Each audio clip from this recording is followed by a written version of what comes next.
Hello learners, welcome to the channel simple economics. इस channel पर हम बात करते हैं इकोनॉमिक्स के कॉम्प्लेक्स और टेक्निकल इश्यूज को, टॉपिक्स को बहुत ही सिंपल लैंग्वेज में समझने की। आज का हमारा टॉपिक है Lewis model of factor endowment. This model is formulated by Nobel laureate W Arthur Lewis in mid 1950s, later modified, formalized and extended by John Fay and Gustav Rennes। ये model को Lewis model है Arthur Lewis ने, जो कि एक Nobel laterite है। उन्होंने mid 1950s में इसे फॉर्मुलेट किया था और लेटर ऑन जैसे जैसे कंटेम्प्रेरी थ्योरीज चेंज होती गई, इसमें मॉडिफिकेशन की जरूरत पड़ी। तब जॉन फाई और गुस्ताव रेनिस, ये दो इकोनॉमिस्ट हैं, इन्होंने इसमें मॉडिफिकेशन, फॉर्मलाइजेशन और एक्सटेंशन किया है। This model focused on structural transformation of primary subsistence economy. Primary subsistence economy कौन सी होती है? एग्रीकल्चर इकोनॉमी को प्राइमरी सबसिस्टेंस इकोनॉमी बोला जाता है। उसके स्ट्रक्चरल ट्रांसफॉर्मेशन के बारे में इसमें बात की गई है इस मॉडल में। तो मॉडल की सबसे पहले हम अजम्पशंस देख लेते हैं। अजम्पशंस क्या है? Dual economy with two sectors.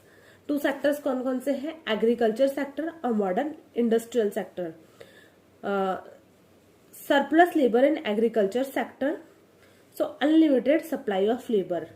Agriculture sector में एक सरप्लस होता है लेबर का, तो वहां पे से इंडस्ट्रियल सेक्टर की तरफ अनलिमिटेड सप्लाई ऑफ लेबर होगी। यहाँ पे level of wages in modern industrial sector is constant and at least 30% higher than agriculture sector. क्योंकि मॉडर्न इंडस्ट्रियल सेक्टर में जब माइग्रेट करेगा कोई भी वर्कर एग्रीकल्चर सेक्टर से, तो वो अकोमोडेशन अपना छोड़ के आएगा, अपनी फैमिली को, अपनी जगह को छोड़ के आएगा, तो वो जो सेक्रीफाइस होगा उसकी जो रेट होती है वो हायर होती है 30%। तो जो वेजेस है वो हायर होती है 30% in modern industrial sector than agriculture sector.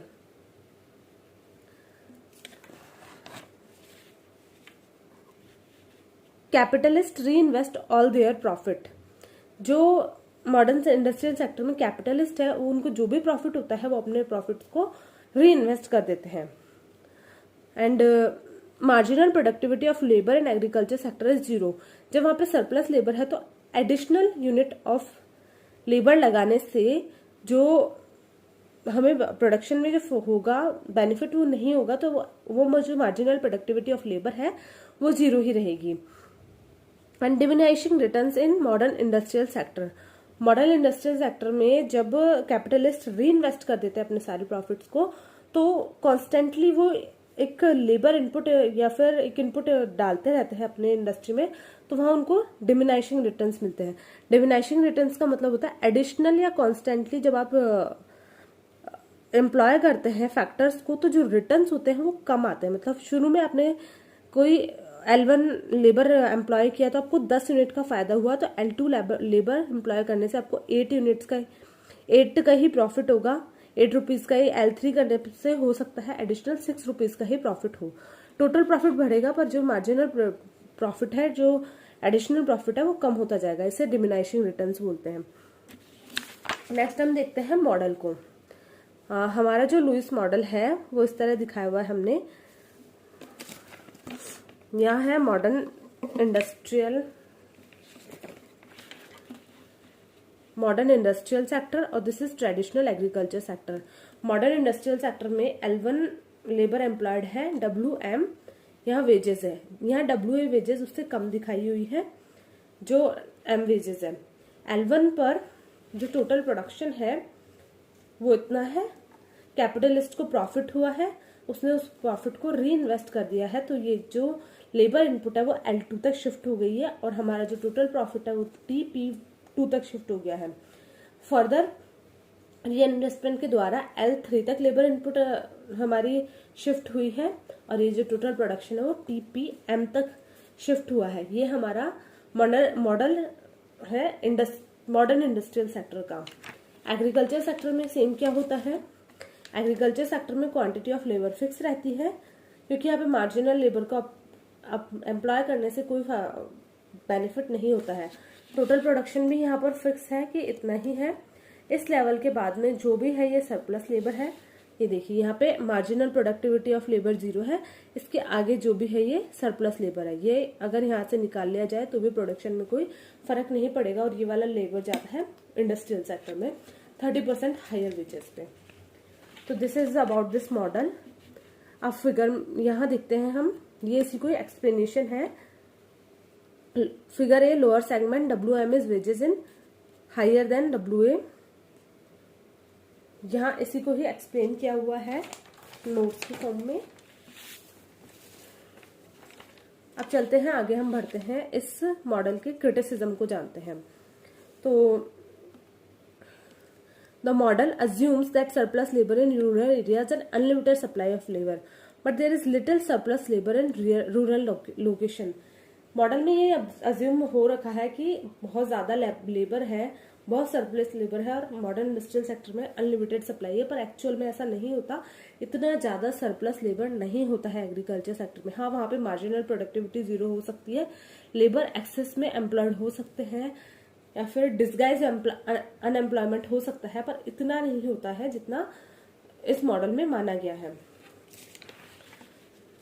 No constant real urban wages, model sector has to increase wages rates because employed labour more skilled than new एंट्रेंट।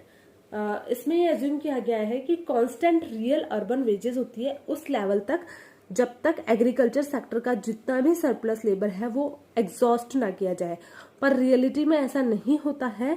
Modern sector में wages को increase करना पड़ता है, क्योंकि जो अभी एम्प्लॉयड लेबर है वो मोर स्किल्ड है न्यू लेबर को अक्वायर करने की। अगर वो लेबर छोड़ के जाना चाहता है तो जो इंडस्ट्रियलिस्ट है वो चाहेगा कि वो उसके पास ही रहे, क्योंकि वो ज्यादा स्किल्ड है। न्यू एंट्रेंट्स को उसे स्किल्स देनी पड़ेंगी।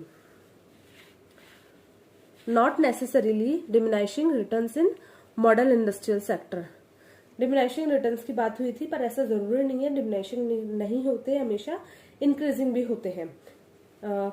नेक्स्ट क्रिटिसिज्म है कैपिटलिस्ट में reinvest their profits in labour saving technology और capital equipment. Labour saving technology होती है जब जो पैसा है री इन्वेस्टमेंट का वो कोई मशीनरी खरीदने में जो कि लेबर को ही सब्सटीट्यूट कर दे, लेबर को ही हटा दे, उसमें खर्च हो रहा है, या कुछ ऐसी टेक्नोलॉजी हमने ले ली है जिससे लेबर को हमने सब्सटीट्यूट कर दिया है, लेबर हमें जरूरत ही नहीं है बढ़ाने की। तो उस केस में जो L1 है वो शिफ्ट नहीं होगा, बल्कि जो D2 ये जो the labour demand curves do not shift uniformly but in fact cross कैसे होगा? D1 पे तो यहाँ L1 तक लेबर एम्प्लॉय हो रहे थे, अब जैसे ही ये D1 से D2 हुआ और टेक्नोलॉजिकल चेंजेस हुए हैं तो ये D2 इधर लेफ्टवर्ड शिफ्ट हो गया है। तो यहाँ एक्चुअल में लेबर इनपुट्स नहीं बढ़े हैं, टेक्नोलॉजी के बढ़ाने से लेबर का डिमांड बल्कि कम हो गया है। So this is all for this model. Thank you so much.